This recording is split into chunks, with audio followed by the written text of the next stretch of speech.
Hi hello welcome to my channel friends. ಎಲ್ಲರೂ ಹೇಗಿದ್ದೀರಾ? ಎಲ್ಲರೂ ಚೆನ್ನಾಗಿದ್ದೀರಾ ಅನ್ಕೊಳ್ತಾ ಇವತ್ತಿನ ವ್ಲಾಗ್ನು ಕೂಡ ಸ್ಟಾರ್ಟ್ ಮಾಡ್ತಾ ಇದ್ದೀನಿ. ಈ ವ್ಲಾಗ್ ಏನಾದರೂ ನಿಮಗೆ ಇಷ್ಟ ಆಯಿತು ಅಂದರೆ ಪ್ಲೀಸ್ ಒಂದು ಲೈಕ್ ಮಾಡಿ. ಯಾರಾದರೂ ಫಸ್ಟ್ ಟೈಮ್ ನೋಡ್ತಿದ್ರೆ ಸಬ್ಸ್ಕ್ರೈಬ್ ಮಾಡ್ಕೊಂಡು ನೋಡಿ. ನಿಮ್ಮ ಅನಿಸಿಕೆ ಅಭಿಪ್ರಾಯಗಳನ್ನ ಕಮೆಂಟ್ ಮೂಲಕ ತಿಳಿಸಿ. ಟೇಕ್ ಎ 15 ಡೇಸ್ ಚಾಲೆಂಜ್ ಅಂತಾನೆ ಅಕ್ಸೆಪ್ಟ್ ಮಾಡಿಕೊಂಡು ಒಂದಿಷ್ಟು ಒಳ್ಳೆಯ ಹ್ಯಾಬಿಟ್ಸ್ನ ಬದಲಾಯಿಸ್ಕೊತಾ ಹೋದ್ರೆ ಲೈಫಲ್ಲಿ ಚೇಂಜಸ್ ಅನ್ನೋದು ಹಾಗೆ ಆಗುತ್ತೆ. ತುಂಬ ಜನ ಹೇಳ್ತಿರ್ತಾರೆ, ನಾನು ಎಷ್ಟೇ ಪ್ರಯತ್ನ ಪಟ್ಟರು ಕೂಡ ನನ್ನಲ್ಲಿ ಒಂದು ಒಳ್ಳೆ ರೀತಿ ಬದಲಾವಣೆ ಅಂತೂ ಮಾಡ್ಕೊಳ್ಳೋದಕ್ಕಾಗೋದಿಲ್ಲ, ಏನಾದರೂ ಒಂದು ಮಿಸ್ಟೇಕ್ ಅನ್ನೋದು ಆಗ್ತಾನೆ ಇರುತ್ತೆ ಅಂತ ಹೇಳ್ತಿರ್ತಾರೆ ಅಲ್ವಾ. ಸಾಧ್ಯನೇ ಇಲ್ಲ. ನಾವು ಯಾವ ರೀತಿ ಅದನ್ನು ಕನ್ಸಿಸ್ಟೆಂಟಾಗಿ ಮೇಂಟೈನ್ ಮಾಡ್ಕೋತಾ ಹೋಗ್ತೀವಿ, ಅದನ್ನು ಒಂದಿನ ಮಾಡಿಬಿಟ್ಟು ಬಿಟ್ಬಿಡೋದಾಗಿರ್ಬೋದು, ಈ ರೀತಿ ಮಾಡಿದಾಗಲೇ ಅದಕ್ಕೆ ರಿಸಲ್ಟ್ ಅನ್ನೋದು ಸಿಗೋದಿಲ್ಲ. ಬಟ್ ಅದನ್ನೇ ನಾವು ಒಂದು ನೀಟಾಗಿ ಬ್ಯಾಲೆನ್ಸ್ ಮಾಡ್ಕೋತಾ ಹೋದಾಗ ಒಂದು ಒಳ್ಳೆ ರೀತಿಯ ರಿಸಲ್ಟ್ ಅನ್ನೋದು ಸಿಕ್ಕೇ ಸಿಗುತ್ತೆ. ಇಂಪ್ರೂವ್ ಯುವರ್ ಸೆಲ್ಫ್ ಅಥವಾ ಸೆಲ್ಫ್ ಇಂಪ್ರೂವ್ಮೆಂಟು, ನಮ್ಮನ್ನು ನಾವು ಯಾವ ರೀತಿ ಒಂದು ಒಳ್ಳೆ ರೀತಿಲಿ ಬದಲಾವಣೆ ಮಾಡ್ಕೊಳ್ಳೋದು. ಇಂಪ್ರೂವ್ ಯುವರ್ ಸೆಲ್ಫ್ ಬದಲಾಯಿಸ್ಕೊಳ್ಳೋದಕ್ಕೆ ಆಗೋದಿಲ್ಲ ಅನ್ನೋದು ತಪ್ಪು ಕಲ್ಪನೆ ಅಲ್ವಾ. ಎಲ್ಲ ಪ್ರಾಬ್ಲಮ್ಗೂ ಒಂದು ಸೊಲ್ಯೂಷನ್ ಅನ್ನೋದು ಇರಬೇಕಾದ್ರೆ ಅದನ್ನು ನಾವು ಸೊಲ್ಯೂಷನ್ ಏನು ಅಂತ ನೋಡಿಕೊಂಡು ಬದಲಾಯಿಸ್ಕೊಳ್ಳೋದಕ್ಕೆ ಪ್ರಯತ್ನ ಪಟ್ಟರೆ ಒಂದು ಈಸಿಯಾಗಿ ನಮ್ಮನ್ನು ನಾವು ಒಂದು ಒಳ್ಳೆ ರೀತಿಲಿ ಚೇಂಜಸ್ ಅಂತೂ ಮಾಡ್ಕೊಳ್ಳೇಬಹುದು. ಅದರಲ್ಲಿ ಫಸ್ಟ್ ಪಾಯಿಂಟ್ ಏನು ಅಂತ ಅಂದರೆ, ನಾವು ಲೀಡ್ ಬ್ಯುಸಿ ಲೈಫ್ ಸ್ಟೈಲು. ನಾವು ಈ ಫಸ್ಟ್ ಪಾಯಿಂಟನ್ನ ನೆನಪಲ್ಲಿ ಇಟ್ಕೋಬೇಕು. ನಾವು ಯಾವಾಗ ಒಂದು ಬ್ಯುಸಿಯಾದ ರುಟೀನ ನಾವು ಫಾಲೋ ಮಾಡ್ಕೋತಾ ಹೋಗ್ತೀವಿ, ನಮ್ಗೆ ಎಷ್ಟು ಒಂದು ಲೈಫಲ್ಲಿ ಯಾವುದೇ ರೀತಿ ಟೆನ್ಷನ್ ಅನ್ನೋದು ಕಮ್ಮಿ ಆಗುತ್ತೆ, ಬೇರೆಯವ್ರ ಬಗ್ಗೆ ಯೋಚನೆ ಮಾಡೋದು ಕಮ್ಮಿ ಆಗುತ್ತೆ, ಮತ್ತು ಒಂದು ನೀಟಾಗಿ ಓವರ್ ಥಿಂಕಿಂಗ್ ಮಾಡ್ಕೋತಾ ಇದ್ವಿ, ಜಾಸ್ತಿ ಓವರ್ ಥಿಂಕಿಂಗ್ ಮಾಡ್ತಿದ್ದೀವಿ ಅಂದರೆ ಅದು ಕಮ್ಮಿ ಆಗುತ್ತೆ, ಲೇಜಿನೆಸ್ ಕಮ್ಮಿ ಆಗುತ್ತೆ, ನೆಗೆಟಿವ್ ಥಾಟ್ಸ್ ಬರೋದು ಕಮ್ಮಿ ಆಗುತ್ತೆ. ಇದು ಒಂದು ಪಾಯಿಂಟ್ಸಿಂದ ನೋಡಿ ಎಷ್ಟೆಲ್ಲ ಚೇಂಜಸ್ ಆಗ್ತಿದೆ ಅಂದಾಗ ನಾವು ಆದಷ್ಟು ಬ್ಯುಸಿಯಾಗಿರೋದಕ್ಕೆ ಪ್ರಯತ್ನ ಪಡಬೇಕು. ಕೆಲಸ ಎಲ್ಲ ಮುಗಿತಾ, ನೆಕ್ಸ್ಟ್ ಏನಿದೆ ಅದ್ರ ಕಡೆ ಗಮನ ಕೊಡೋಣ. ಆ ರೀತಿ ನಾವು ಬ್ಯುಸಿ ಲೈಫ್ ಸ್ಟೈಲ್ನ ಲೀಡ್ ಮಾಡುತ್ತಿದ್ರೆ ಫಸ್ಟ್ ಸ್ವಲ್ಪ ಕಷ್ಟ ಆಗುತ್ತೆ. ಇವಾಗ ನಾವು ಆರಾಮಾಗಿ ಲೇಜಿ ಆಗಿದ್ದಾಗ ನಾವು ಒಂದು ಬ್ಯುಸಿಯಾಗಿ ಸ್ಟಾರ್ಟ್ ಮಾಡಬೇಕು ಅಂದಾಗ ತುಂಬ ಕಷ್ಟ ಆಗಿಬಿಡುತ್ತೆ. ಬಟ್ ಆ ರುಟೀನ್ಗೆ ನಾವು ಅಡ್ಜಸ್ಟ್ ಆಗಿಬಿಟ್ರೆ ಎಷ್ಟು ಚೆನ್ನಾಗಿ ನಾವು ಕೆಲಸದ ಕಡೆ ಕಾನ್ಸಂಟ್ರೇಷನ್ ಮಾಡ್ಕೊತಾ ಹೋಗ್ತಿರ್ತೀವಿ ಅಂತ ಅಂದರೆ ತುಂಬ ಚೆನ್ನಾಗಿ ನಮ್ಮ ಕೆಲಸ ಏನಿದೆ ಅದನ್ನು ಮುಗಿಸ್ಕೊಳ್ಳೋದಾಗಿರ್ಬೋದು. ಈ ರೀತಿ ನಾವು ಒಂದು ಬ್ಯುಸಿಯಾಗಿ ಕೆಲಸದ ಕಡೆ ಕಾನ್ಸಂಟ್ರೇಷನ್ ಮಾಡಿದಾಗ ಒಂದಿಷ್ಟು ಬ್ಯಾಡ್ ಹ್ಯಾಬಿಟ್ಸು ಕೂಡ ಕಮ್ಮಿ ಆಗಿಬಿಡುತ್ತೆ. ಒಂದು ಒಳ್ಳೆ ರೀತಿಲಿ ಚೇಂಜಸ್ ಅಂತೂ ಆಗೇ ಆಗುತ್ತೆ. ಫಸ್ಟ್ ಪಾಯಿಂಟ್ ಬಂದು ಬ್ಯುಸಿ ಲೈಫ್ ಸ್ಟೈಲು. ನೆಕ್ಸ್ಟ್ ಏನು ಅಂತ ಅಂದರೆ, ಅವಾಯ್ಡ್ ಪ್ರೋಕ್ರಾಸ್ಟಿನೇಷನ್ ಅಂತ ಅಂದರೆ ಆಮೇಲೆ ಮಾಡ್ಕೋತೀನಿ, ಮುಂದೆ ಮಾಡ್ತೀನಿ, ನೆಕ್ಸ್ಟ್ ನಾಳೆ ಮಾಡ್ಕೋತೀನಿ, ಇವತ್ತೊಂದು ಸ್ವಲ್ಪ ರೆಸ್ಟ್ ಮಾಡಿಬಿಡ್ತೀನಿ ಅಂತ ಮುಂದೂಡೋದು. ಎಲ್ಲನೂ ಮುಂದೂಡ್ತಾ ಕೊನೆಗೆ ಯಾವುದನ್ನು ಮಾಡ್ದೇ ಎಲ್ಲನೂ ಬ್ಯಾಲೆನ್ಸ್ ಉಳಿಸ್ಕೊಂಡು ಒಂದು ಕೆಲಸ ಮಾಡೋದಕ್ಕೆ ಇಂಟ್ರೆಸ್ಟ್ ಅನ್ನೋದನ್ನೇ ಕಳ್ಕೊಬಿಡೋದು. ಇದು ಒಂದು ಕೆಟ್ಟ ಅಭ್ಯಾಸನೇ. ನಾವು ಯಾವಾಗ ಅವತ್ತಿನ ಕೆಲಸನ ಅವತ್ತೇ ಕಂಪ್ಲೀಟ್ ಮಾಡ್ಕೋತೀವಿ, ತುಂಬ ಚೆನ್ನಾಗಿ ಚೇಂಜಸ್ ಅಂತೂ ಆಗೇ ಆಗುತ್ತೆ. ಎಲ್ಲನೂ ನಾವು ಬ್ಯಾಲೆನ್ಸ್ ಉಳಿಸ್ಕೊಂಡು ನಾಳೆ ಮಾಡೋಣ ಅಂದರೆ ನಾಳೆ ಅನ್ನೋದು ಆಳು. ಇವಾಗ ನಾಳೆ ಮಾಡೋಣ ಅಂತ ನಾವು ಬ್ಯಾಲೆನ್ಸ್ ಕೊಂಡಾಗ 1 ವೀಕ್ ಆದ್ರೂ ನಾವು ಅದನ್ನ ಕಂಪ್ಲೀಟ್ ಮಾಡೋದಕ್ಕೆ ಆಗಿರಲ್ಲ. ಏನಕ್ಕೆ ಅಂತ ಅಂದ್ರೆ, ಅವತ್ತಿನ ಕೆಲಸನ ಅವತ್ತೇ ಮಾಡಿದ್ರೆ ಇಂಟ್ರೆಸ್ಟ್ ಇಂದ ಮಾಡ್ತೀವಿ, ಇಲ್ಲ ಮುಗಿಸ್ಬಿಡ್ಬೇಕಪ್ಪ ಇವತ್ತಿನ ಕೆಲಸನ ಇವತ್ತು ಮುಗಿಸ್ಕೋಬೇಕು ಅಂತ. ಬಟ್ ನಾವು ಅದನ್ನೇ ಬ್ಯಾಲೆನ್ಸ್ ಉಳಿಸ್ಕೊತಾ ಹೋದಾಗ ಕೆಲಸದ ಮೇಲೆ ಇಂಟ್ರೆಸ್ಟ್ ಅನ್ನೋದು ಹೋಗ್ಬಿಡುತ್ತೆ. ಯಾರು ಮಾಡ್ತಾರೆ, ಅಯ್ಯೋ ಮಾಡೋದಕ್ಕೆ ಆಗ್ತಿಲ್ಲ ಅಂತ ಅದನ್ನು ಮುಂದೂಡ್ತಾನೆ ಹೋಗ್ಬಿಡ್ತೀವಿ. ಆದಷ್ಟು ಈ ರೀತಿ ಪೋಸ್ಟ್ ಪೋನ್ ಮಾಡುವಂಥ ಅಭ್ಯಾಸನ ಬಿಟ್ಟರೆ ಒಂದು ಸ್ವಲ್ಪ ಚೇಂಜಸ್ ಅಂತೂ ಆಗೇ ಆಗುತ್ತೆ. ಇದು ಸೆಕೆಂಡ್ ಪಾಯಿಂಟು. ನೆಕ್ಸ್ಟ್ ಏನು ಅಂತ ಅಂದರೆ, ಅವಾಯ್ಡ್ ಯೂಸ್ಲೆಸ್ ಟಾಕ್. ಅಂದರೆ ಅನ್ನೆಸೆಸರಿ ಟಾಕ್ ಆಗಿರ್ಬೋದು, ಬೇರೆಯವ್ರ ಬಗ್ಗೆ ಕೂತ್ಕೊಂಡು ಜಡ್ಜ್ ಮಾಡೋದಾಗಿರ್ಬೋದು, ಅವ್ರು ಹಂಗಂತೆ ಅವ್ರು ಹಿಂಗಂತೆ ಅಂತ ಯೂಸ್ಲೆಸ್ ಆಗಿ ಮಾತಾಡೋದಾಗಿರ್ಬೋದು. ಈ ಅಭ್ಯಾಸಗಳನ್ನ ಬಿಡಬೇಕು. ನಾವು ಇದನ್ನ ಕರೆಕ್ಟಾಗಿ ಮಾಡ್ತಿದ್ದೀವಿ ಅಂದರೆ ಇದು ಸ್ವಲ್ಪ ಕಮ್ಮಿ ಆಗಿಬಿಡುತ್ತೆ. ಯಾಕಂತಂದರೆ ನಮ್ಮ ಕೆಲಸ ನಾವು ಚೆನ್ನಾಗಿ ಮಾಡ್ಕೋತಾ ಹೋಗ್ತಿದ್ದೀವಿ ಅಂದರೆ ನಮಗೆ ಈ ರೀತಿ ಬೇರೆಯವ್ರ ಬಗ್ಗೆ ಮಾತಾಡೋದಕ್ಕೂ ಕೂಡ ಟೈಮು ಸಿಗೋದಿಲ್ಲ. ಕರೆಕ್ಟಾಗಿ ಇದನ್ನು ಸ್ಟಾರ್ಟ್ ಮಾಡಿಕೊಂಡ್ರೆ ಇದು ಸ್ವಲ್ಪ ಅವಾಯ್ಡ್ ಆಗುತ್ತೆ. ಯಾಕಂತಂದರೆ ಕೆಲಸದಲ್ಲೇ ನಾವು ಬ್ಯುಸಿ ಆಗಿರ್ತೀವಿ ಅಂದಾಗ ನಮ್ಗೊಂದು 5 ನಿಮಿಷ ಫ್ರೀ ಸಿಗೋದು ಸ್ವಲ್ಪ ಕಷ್ಟ ಆಗಿದೆ ಅಂದಾಗ ಆ ಫ್ರೀ ಟೈಮಲ್ಲಿ ನಮ್ದು ಏನಿದೆ ಅದನ್ನು ಮುಗಿಸ್ಕೊಳ್ತಾ ಇರ್ತೀವಿ. ಬಟ್ ತುಂಬ ಲೇಜಿ ಆಗಿದ್ದೀವಿ ಅಂದಾಗ ಈ ರೀತಿ ಅಭ್ಯಾಸಗಳೆಲ್ಲ ಸ್ಟಾರ್ಟ್ ಆಗೋದು. ಅವಾಯ್ಸ್ ಯೂಸ್ಲೆಸ್ ಟಾಕ್ ಆಗಿರ್ಬೋದು, ಏನಕ್ಕೂ ನೆಸೆಸಿಟಿ ಇಲ್ಲ ಬಟ್ ಅದ್ರ ಬಗ್ಗೆ ಮಾತಾಡೋದಾಗಿರ್ಬೋದು, ಬೇರೆಯವ್ರ ಬಗ್ಗೆ ಕುತ್ಕೊಂಡು ಜಡ್ಜ್ ಮಾಡೋದಾಗಿರ್ಬೋದು. ಈ ರೀತಿ ಎಲ್ಲ ಮಾಡಲಿಕ್ಕೆ ಹೋದಾಗ ನಮ್ಮ ಇದನ್ನೇ ನಾವು ಮರೆತು ಬಿಟ್ಟು ಇದೇ ಒಂದು ರೀತಿ ಸ್ಟಾರ್ಟ್ ಆಗಿಬಿಡುತ್ತೆ. ಇದೊಂಥರ ಕೆಟ್ಟ ಅಭ್ಯಾಸನೇ. ಸ್ವಲ್ಪ ಕಡಿಮೆ ಮಾಡಿಕೊಂಡ್ರೆ ತುಂಬಾ ಬೆಸ್ಟ್ ಅಂತಲೇ ಹೇಳ್ಬೋದು. ನೆಕ್ಸ್ಟು ಏನು ಅಂತ ಅಂದರೆ, ಕಂಟ್ರೋಲ್ ಎಮೋಷನ್ನು. ನಾವು ಸೆಲ್ಫ್ ಇಂಪ್ರೂವ್ಮೆಂಟ್ ಮಾಡ್ಕೋತಿದ್ದೀವಿ ಅಂತ ಅಂದರೆ ನಮ್ಮನ್ನು ನಾವು ಕಂಟ್ರೋಲ್ ಮಾಡ್ಕೋಬೇಕು, ಮತ್ತು ಎಮೋಷನಲ್ಲಿ ಕಂಟ್ರೋಲ್ ಮಾಡ್ಕೋಬೇಕು. ತುಂಬ ಎಮೋಷನ್ ಆಗ್ತಿದ್ದೀವಿ, ಎಲ್ಲದಕ್ಕೂ ಜಾಸ್ತಿ ಫೀಲ್ ಮಾಡ್ಕೋತಾ ಇದ್ದೀವಿ, ತುಂಬ ಅಳೋದಾಗಿರ್ಬೋದು. ಈ ರೀತಿ ಎಲ್ಲ ಸ್ವಲ್ಪ ಕಮ್ಮಿ ಮಾಡಿಕೊಂಡು ಆದಷ್ಟು ನಾವು ಪ್ರಾಕ್ಟಿಕಲಾಗಿ ಥಿಂಕ್ ಮಾಡೋದಕ್ಕೆ ಸ್ಟಾರ್ಟ್ ಮಾಡ್ಕೋಬೇಕು. ಆವಾಗಲೇ ನಮಗೊಂದು ಒಳ್ಳೆ ರಿಸಲ್ಟ್ ಅನ್ನೋದು ಸಿಗುತ್ತೆ. ನಾವೆಲ್ಲದನ್ನು ಒಂದು ಎಮೋಷನಲ್ ಆಗಿ ಥಿಂಕ್ ಮಾಡ್ತೀವಿ ಅಂತ ಅಂದರೆ ಸ್ವಲ್ಪ ಕಷ್ಟ ಆಗಿಬಿಡುತ್ತೆ ಅದರಿಂದ ಹೊರಗಡೆ ಬರೋದು. ಆದಷ್ಟು ಏನು ನಡೀತಿದೆ ಅದನ್ನು ಪ್ರಾಕ್ಟಿಕಲಾಗಿ ತಗೊಳ್ಳೋದಕ್ಕೆ ಸ್ಟಾರ್ಟ್ ಮಾಡಿಕೊಂಡಾಗ ಈ ರೀತಿ ಸ್ವಲ್ಪ ಬದಲಾವಣೆ ಅಂತೂ ಹಾಗೆ ಆಗುತ್ತೆ. ಒಂದಿಷ್ಟು ಪಾಯಿಂಟ್ಸ್ನ ನಾವು ಚೇಂಜ್ ಮಾಡ್ಕೊತಾ ಹೋದಾಗ ತುಂಬ ಚೆನ್ನಾಗಿ ರಿಸಲ್ಟ್ ಸಿಗುತ್ತೆ. ಬಟ್ ನಾವು ಎಲ್ಲನೂ ಮಾಡ್ತೀವಿ ಅಂದ್ಕೊಂಡು ಯಾವುದನ್ನು ನಾವು ಆ್ಯಕ್ಷನ್ ತಗೊಳ್ದೆ ಅಲ್ಲೇ ಬರೆದಿಟ್ಕೊಂಡಿರ್ತೀವಿ, ಬಟ್ ಅದನ್ನು ನಾವು ಫಾಲೋ ಮಾಡಲಿಲ್ಲ ಅಂದಾಗ ರಿಸಲ್ಟ್ ಅನ್ನೋದು ಸಿಗೋದು ಕೂಡ ತುಂಬ ಕಷ್ಟನೇ ಆಗಿಬಿಡುತ್ತೆ. ನೆಕ್ಸ್ಟ್ ಏನು ಅಂತ ಅಂದರೆ ಡೋಂಟ್ ಕಂಪ್ಯಾರಿಸನ್, ಬೇರೆಯವ್ರ ಬಗ್ಗೆ ಕಂಪೇರ್ ಮಾಡ್ಕೊಳ್ಳೋದಾಗಿರ್ಬೋದು. ಅವ್ರು ಆ ರೀತಿ ಇದ್ದಾರೆ, ನಮ್ಮ ಲೈಫ್ ಸ್ಟೈಲ್ ಈ ರೀತಿ ಇದೆ ಅಂತ ನಾವು ತುಂಬ ಕಂಪ್ಯಾರಿಸನ್ ಮಾಡ್ಕೋತಾ ಏನಾಗ್ಬಿಡುತ್ತೆ ಅಂದರೆ ಅದೊಂಥರ ನಮಗೆ ತಲೆಯಲ್ಲಿ ಯಾವಾಗಲೂ ಉಳ್ಕೊಬಿಡುತ್ತೆ. ಅವ್ರು ತುಂಬ ಚೆನ್ನಾಗಿದ್ದಾರೆ, ನಾನು ತುಂಬ ವೀಕ್ ಇದ್ದೀನಿ. ನಮ್ಮನ್ನೇ ನಾವು ಈ ರೀತಿ ಕಂಪೇರ್ ಮಾಡ್ಕೊಂಡು ಒಂದು ರೀತಿ ಕುಗ್ಗಿಸ್ಕೊಳ್ಳೋ ರೀತಿ ಆಗಿಬಿಡುತ್ತೆ. ನಾವು ತುಂಬ ಪೊಟೆನ್ಷಿಯಲ್ ಇರುತ್ತೆ, ನಮ್ಮಲ್ಲಿ ತುಂಬ ಹೆವಿ ಪೊಟೆನ್ಷಿಯಲ್ ಇರುತ್ತೆ, ಬಟ್ ನಾವು ಕಂಪ್ಯಾರಿಸನ್ ಮಾಡ್ಕೊಂಡು ಅವ್ರ ರೀತಿ ಚೇಂಜ್ ಆಗಬೇಕು, ಅವ್ರು ಆ ರೀತಿ ಇದ್ದಾರೆ, ನಾವು ಈ ರೀತಿ ಇದ್ದೀವಿ ಅಂತ ನಾವು ಈ ರೀತಿ ಥಿಂಕ್ ಮಾಡ್ತಾ ನಾವು ಪೊಟೆನ್ಷಿಯಲ್ನೇ ಕಳ್ಕೊಬಿಡ್ತೀವಿ. ತುಂಬ ವೀಕ್ ಇದ್ದೀನಿ ನಾನು, ಅವ್ರ ರೀತಿ ಇರೋದಕ್ಕೆ ಆಗ್ತಿಲ್ಲ ಅಂತ ಬೇಜಾರಂತೂ ಆಗ್ತಿರುತ್ತೆ, ತುಂಬ ಟೆನ್ಷನ್ ಆಗ್ತಿರುತ್ತೆ. ಸುಮ್ಮನೆ ನಮ್ಮಿಂದ ನಾವೇ ಯೋಚನೆನ ಜಾಸ್ತಿ ಮಾಡ್ಕೊಳ್ಳೋದು ಅಂತ ಹೇಳ್ತೀವಲ್ವ, ಈ ರೀತಿ ಕಂಪ್ಯಾರಿಸನ್.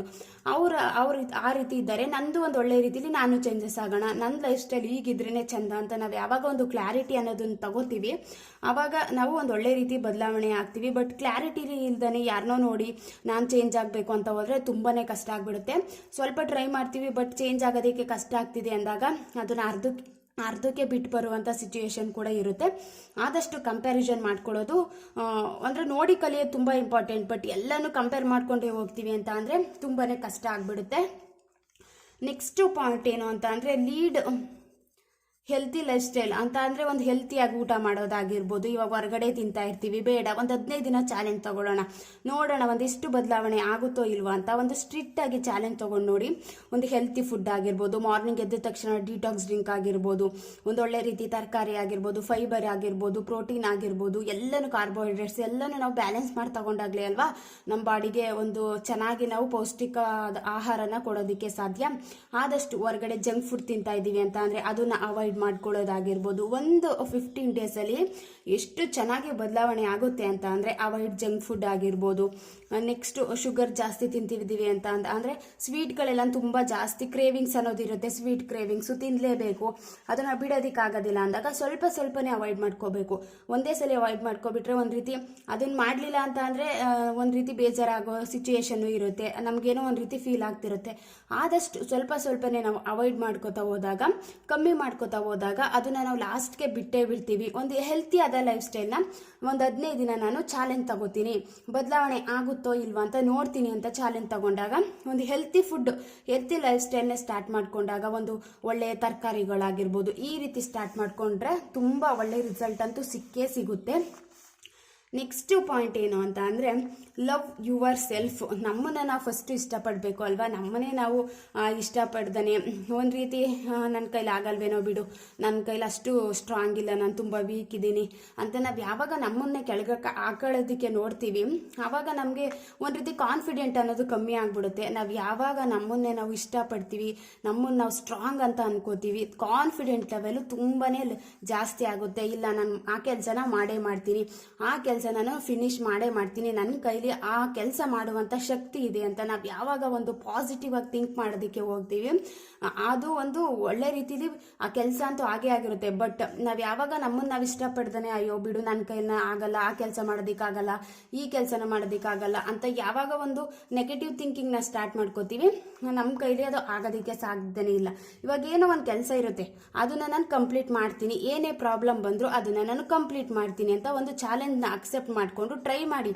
ಅಟ್ಲೀಸ್ಟ್ ಲೇಟ್ ಆಗ್ಬೋದು, ಆ ಕೆಲಸ ನಮ್ಮದು ಕಂಪ್ಲೀಟ್ ಆಗೇ ಆಗಿರುತ್ತೆ. ಬಟ್ ನಾವು ಯಾವಾಗ ಹೋಗೋಕ್ಕಿಂತ ಮುಂಚೆನೇ ನನ್ನ ಕೈಲಿ ಆಗಲ್ಲ ಅಂತಿರ್ತೀವಿ, ಅದು ನಮಗೆ ಆಗೋದಕ್ಕೆ ಬಿಡೋದಿಲ್ಲ, ಕೆಲಸನೂ ಕೂಡ ಉಳ್ಕೊಬಿಡುತ್ತೆ, ಯಾವುದೇ ರೀತಿ ಕಂಪ್ಲೀಟ್ ಮಾಡೋದಕ್ಕಾಗೋದಿಲ್ಲ. ಆದಷ್ಟು ನಮ್ಮನ್ನು ನಾವು ಇಷ್ಟಪಡಬೇಕು, ಆವಾಗಲೇ ನಮ್ಮಲ್ಲಿ ಒಂದು ಒಳ್ಳೆ ರೀತಿ ಬದಲಾವಣೆ ಅಂತೂ ಆಗೇ ಆಗುತ್ತೆ. ನೆಕ್ಸ್ಟ್ ಪಾಯಿಂಟ್ ಏನು ಅಂತ ಅಂದರೆ ಕಂಫರ್ಟ್ ಝೋನು. ತುಂಬ ಜನ ಒಂದಿಷ್ಟು ಕೆಲಸ ಮಾಡಬೇಕು, ನನ್ನ ಕೆಲಸ ಇಷ್ಟೇ, ಇದನ್ನು ಬಿಟ್ಟು ನಾನು ಏನು ಮಾಡಲ್ಲ, ಫ್ಯಾಮಿಲಿ ಮಕ್ಕಳು ಮನೆ ಕೆಲಸ ಇಷ್ಟು ಬಿಟ್ಟರೆ ನನಗೆ ಯಾವುದ್ರಲ್ಲೂ ಇಂಟ್ರೆಸ್ಟ್ ಇಲ್ಲ ಅಂತ ಒಂದು ಬೌಂಡ್ರಿನ ಸೆಟ್ ಮಾಡಿಕೊಂಡು ಅದಕ್ಕೆ ಸ್ಟಿಕ್ ಆನ್ ಆಗಿಬಿಡೋದು. ಆ ಕೆಲಸ ಬಿಟ್ಟರೆ ನನ್ನ ಕೈಲಿ ಏನೂ ಆಗಲ್ಲ ಅಂತ ಅವರು ಒಂದು ರೀತಿ ಫಿಕ್ಸ್ ಮಾಡ್ಕೊಬಿಟ್ಟಿರ್ತಾರೆ. ಅವಾಗ ಏನಾಗ್ಬಿಡುತ್ತೆ ಅಂತ ಅಂದರೆ ನಮಗೆ ಬೇರೆ ಕೆಲಸ ಮಾಡೋದಕ್ಕೆ ಇಂಟ್ರೆಸ್ಟ್ ಅನ್ನೋದು ಹೋಗ್ಬಿಡುತ್ತೆ, ಒಂದು ರೀತಿ ಬದಲಾವಣೆ ಮಾಡ್ಕೊಳ್ಳೋದಕ್ಕೂ ಕಷ್ಟ ಆಗುತ್ತೆ, ಅಷ್ಟೇ ಕೆಲಸ ಮಾಡು ಅಷ್ಟೇ ನನ್ನ ಲೈಫು ಅನ್ನೋ ರೀತಿ ಆಗ್ಬಿಡುತ್ತೆ.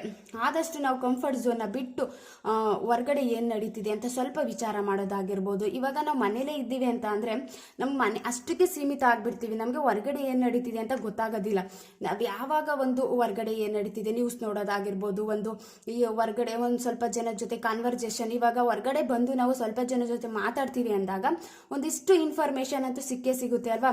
ಬಟ್ ನಾವು ಯಾವಾಗ ಅಷ್ಟಕ್ಕೆ ಸೀಮಿತ ಆಗಿಬಿಟ್ಟಿರ್ತೀವಿ, ನಮಗೆ ಯಾವುದನ್ನು ತಿಳ್ಕೊಳ್ಳೋದಕ್ಕೆ ಸ್ವಲ್ಪ ಕಷ್ಟ ಆಗಿಬಿಡುತ್ತೆ, ಒಂದು ರೀತಿ ಅಪ್ಡೇಟ್ ಆಗೋದು ಕೂಡ ಸ್ವಲ್ಪ ಕಷ್ಟ ಆಗಿಬಿಡುತ್ತೆ. ಆದಷ್ಟು ಈ ಕಂಫರ್ಟ್ ಝೋನ್ ಅನ್ನೋದು ಬಿಟ್ಟು ನಾವು ಯಾವಾಗ ಒಂದು ಮನೆ ಕೆಲಸ ಮಾಡ್ತಿದ್ವೋ ಓಕೆ ಅದನ್ನು ಮಾಡೋಣ, ಅದ್ರ ಬಿಟ್ಟು ಎಕ್ಸ್ಟ್ರಾ ಏನಾದರೂ ಕಲಿಯೋಣ ಅಂತ ನಾವು ಯಾವಾಗ ಒಂದು ಇಂಟ್ರೆಸ್ಟ್ನ ತೋರಿಸ್ತೀವಿ ಆವಾಗ ಹೊಸ ವಿಷಯಗಳನ್ನ ತಿಳ್ಕೊತೀವಿ. ಆ ಕಂಫರ್ಟ್ ಝೋನ್ ಅನ್ನೋದನ್ನ ಬಿಟ್ಟು ಬಂದಾಗಲೇ ನಮಗೊಂದಿಷ್ಟು ಹೊಸ ವಿಷಯಗಳು ತಿಳ್ಕೊತೀವಿ. ಯಾರ್ಯಾರು ಹೆಂಗೆ ಯಾರ ಜೊತೆ ಹೆಂಗೆ ಮಾತಾಡಬೇಕು, ಯಾವ ಸಂದರ್ಭ ಬಂದರೆ ನಾವು ಅದನ್ನು ಸಿಚುವೇಶನ್ನ ಯಾವ ರೀತಿ ಹ್ಯಾಂಡಲ್ ಮಾಡಬೇಕು ಅನ್ನೋ ತುಂಬ ವಿಚಾರಗಳು ತಿಳ್ಕೊಳ್ತೀವಿ. ಬಟ್ ನಾವು ತುಂಬ ಎದ್ರುಕೊಂಡು ನನ್ನ ಕೈಲಿ ಆಗಲ್ಲ, ಯಾರಾದರೂ ಏನಾದರೂ ಅನ್ಕೋಬಿಡ್ತಾರೆ, ನಾನು ಈ ಕೆಲಸ ಮಾಡಿದ್ರೆ ಯಾರಾದರೂ ಏನಾದರೂ ಅಂದ್ಬಿಡ್ತಾರೆ ಅಂತ ತುಂಬ ಭಯದಿಂದನೇ ಒಂದು ಕಂಫರ್ಟ್ ಝೋನ್ ಅಷ್ಟಕ್ಕೆ ಸೀಮಿತ ಆಗಿ ಒಂದು ಬೌಂಡ್ರಿನ ಸೆಟ್ ಮಾಡ್ಕೊಂಡಿರ್ತೀವಿ. ಬಟ್ ಅದನ್ನ ಬಿಟ್ಟು ಬಂದಾಗಲೇ ನಮಗೆಲ್ಲ ವಿಚಾರಗಳು ತಿಳ್ಕೊಳ್ಳೋದಕ್ಕೆ ಒಂದು ಇಂಟ್ರೆಸ್ಟ್ ಅನ್ನೋದು ಬರುತ್ತೆ. ಚೇಂಜಸ್ ಅಂತೂ ತುಂಬ ಚೆನ್ನಾಗಿ ಆಗುತ್ತೆ. ಈ ಕಂಫರ್ಟ್ ಝೋನ್ನ ಸ್ವಲ್ಪ ಬಿಟ್ಟು ಆ ಕೆಲಸನ ಮಾಡ್ಕೋತಾ ಎಕ್ಸ್ಟ್ರಾ ಇದನ್ನ ತಿಳ್ಕೊಳ್ತಾ ಹೋದಾಗ ಒಂದು ಹೊಸ ವಿಚಾರಗಳಾಗಿರ್ಬೋದು, ಇನ್ಫಾರ್ಮೇಷನ್ ನಾವು ತಿಳ್ಕೊಳ್ಳೋದಕ್ಕೆ ಸ್ಟಾರ್ಟ್ ಮಾಡ್ಕೋತೀವಿ. ನೆಕ್ಸ್ಟ್ ಪಾಯಿಂಟ್ ಏನು ಅಂತ ಅಂದರೆ ವೇಕಪ್ ಅರ್ಲಿ ಮಾರ್ನಿಂಗ್. ಇದಂತೂ ವೆರಿ ಇಂಪಾರ್ಟೆಂಟ್ ಅಲ್ವಾ. ಇದಂತೂ ಫಸ್ಟ್ ನಾವು ಬೆಳಿಗ್ಗೆ ಯಾವ ರೀತಿ ಎದ್ದೇಳ್ತೀವಿ ಅನ್ನೋದ್ರ ಮೇಲೆ ಇಡೀ ದಿನ ಡಿಪೆಂಡ್ ಆಗಿರೋದ್ರಿಂದ ನಾವು ಬೆಳಿಗ್ಗೆ ಬೇಗ ಎದ್ದೇಳ್ತೀವ, ಅವತ್ತೊಂದು ದಿನ ಚೆನ್ನಾಗಿರುತ್ತೆ. ಬಟ್ ನಿಧಾನಕ್ಕೆ ಎದ್ದೇಳ್ತೀವ, ಅವತ್ತೊಂದು ದಿನ ಕೆಲಸ ಯಾವುದು ಕಂಪ್ಲೀಟ್ ಆಗೋದಕ್ಕೆ ಸಾಧ್ಯನೇ ಇಲ್ಲ. ಆದಷ್ಟು ಬೆಳಿಗ್ಗೆ ಬೇಗ ಹೇಳುವಂಥ ಅಭ್ಯಾಸನ ಮಾಡಿಕೊಂಡ್ರೆ ತುಂಬಾನೇ ಒಳ್ಳೆಯದು. ಎಷ್ಟು ಚೆನ್ನಾಗಿ ಬದಲಾಗ್ತಿರ್ತೀವಿ ಅಂತ ಅಂದರೆ ಕೆಲಸ ಆಗಿರ್ಬೋದು, ನಮ್ಮ ಕೆಲಸ ಏನಿದೆ ಅದಾಗಿರ್ಬೋದು, ಒಂದಿಷ್ಟು ಒಳ್ಳೆ ರೀತಿಲಿ ಊಟ ಮಾಡೋದಾಗಿರ್ಬೋದು, ಕೆಲಸದ ಕಡೆ ಗಮನ ಕೊಡೋದಾಗಿರ್ಬೋದು, ಈ ರೀತಿ ಎಲ್ಲ ಕರೆಕ್ಟಾಗಿ ಮುಗೀತಿರುತ್ತೆ ಬೆಳಿಗ್ಗೆ ಬೇಗ ಎದ್ದಾಗ. ಬಟ್ ಹೇಳಲಿಕ್ಕೆ ಆಗಿಲ್ಲ ಅಂದಾಗ ಒಂದು ಅರ್ಜೆಂಟಲ್ಲಿ ಮಾಡೋದಾಗಿರ್ಬೋದು, ಕೆಲಸನ ಬ್ಯಾಲೆನ್ಸ್ ಉಳಿಸ್ಕೊಳ್ಳೋದಾಗಿರ್ಬೋದು, ಟೈಮೇ ಸಾಲ್ತಿಲ್ಲ ಅಂತ ಅನ್ನೋದಾಗಿರ್ಬೋದು, ಈ ರೀತಿ ಎಲ್ಲ ಮಿಸ್ಟೇಕ್ಗಳು ಆಗ್ತಿರುತ್ತೆ.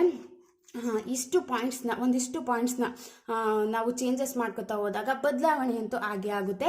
ನೆಕ್ಸ್ಟ್ ಪಾಯಿಂಟ್ ಏನು ಅಂತಂದರೆ ಗ್ರ್ಯಾಟಿಟ್ಯೂಡ್ನ ಬರೆಯೋದು. ನಾವು ಎಷ್ಟು ಗ್ರ್ಯಾಟಿಟ್ಯೂಡ್ ಆಗಿ ಎಷ್ಟು ಕೃತಜ್ಞತರಾಗಿದ್ದೀವಿ ದೇವರಿಗಾಗಿರ್ಬೋದು. ನಾನಿವತ್ತು ಎದ್ದಿದ್ದೀನಿ ಅಂದ ತಕ್ಷಣ ಐ ಆಮ್ ಹ್ಯಾಪಿ ಅಂತ ಒಂದು ಗ್ರ್ಯಾಟಿಟ್ಯೂಡ್ನ ಬರೆಯೋದಾಗಿರ್ಬೋದು, ಥ್ಯಾಂಕ್ ಯು ಅಂತ ಹೇಳೋದಾಗಿರ್ಬೋದು. ಈ ರೀತಿ ಹೇಳ್ತಿದ್ದೀವಿ ಅಂದಾಗ ಎಷ್ಟು ರಿಲೀಫ್ ಅನ್ನೋದು ಸಿಗುತ್ತೆ ಅಂತ ಅಂದರೆ ಏನೋ ಮನಸ್ಸಿಗೂ ನೆಮ್ಮದಿ ಅನ್ನೋದು ಸಿಗುತ್ತೆ. ಅಭ್ಯಾಸ ಮಾಡಿಕೊಂಡ್ರೆ ತುಂಬಾ ಒಳ್ಳೆಯದು. ಇದನ್ನ ನಾನು ಕೂಡ ಬರೀತೀನಿ, ಇದನ್ನ ನನ್ನ ಬ್ಲಾಗಲ್ಲೂ ಕೂಡ ಹೇಳಿದ್ದೀನಿ. ಒಂದಿಷ್ಟು ಚೇಂಜಸ್ನ ಮಾಡಿಕೊಂಡು ತುಂಬ ಬದಲಾಗೋದಕ್ಕೆ ಸಾಧ್ಯ ಇಲ್ಲ ಅನ್ನೋರು ಬದಲಾವಣೆ ಆಗ್ಬೋದು ಅನ್ನೋದಕ್ಕೆ ಒಂದು ಒಳ್ಳೆ ರೀತಿ ಚೇಂಜಸ್ ಅಂತೂ ಒಂದಿಷ್ಟು ಪಾಯಿಂಟ್ಸ್ ಅಂತೂ ಉಪಯೋಗ ಆಗುತ್ತೆ. ನಾವು ಯಾವ ರೀತಿ ಫಾಲೋ ಮಾಡ್ತೀವಿ, ಒಂದು ಕನ್ಸಿಸ್ಟೆನ್ಸಿಯಾಗಿ ಮೇಂಟೈನ್ ಮಾಡ್ಕೊತಾ ಹೋಗ್ತೀವ, ಇಲ್ಲ ಒಂದು 2-3 ದಿನ ಮಾಡಿ ಬಿಟ್ಬಿಡ್ತೀವ ಅನ್ನೋದ್ರ ಮೇಲೆ ಡಿಪೆಂಡ್ ಆಗಿರುತ್ತೆ.